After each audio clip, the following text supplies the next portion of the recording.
બોટાદ જિલ્લાના ગઢડા શહેરમાં સામાકાંઠે પવિત્ર ઘેલો નદીના કિનારે આવેલા મચ્છુ માતાજીના મંદિરે આહિર સમાજ દ્વારા અયોધ્યા પ્રાણ પ્રતિષ્ઠા મહોત્સવની રંગેચંગે ઉજવણી કરવામાં આવી હતી।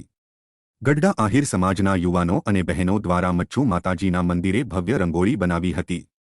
મહાઆરતી ધૂન યોજીને રાત્રિના આહિર સમાજની બહેનો દ્વારા 1100 દીવડાઓ પ્રગટાવ્યા હતા। આહિર સમાજની બહેનોએ પરંપરાગત પોશાકમાં રાસ ગરબા યોજી અયોધ્યામાં ભગવાન શ્રી રામ લલ્લાની મૂર્તિ પ્રાણ પ્રતિષ્ઠા મહોત્સવની ભવ્ય ઉજવણી કરી હતી।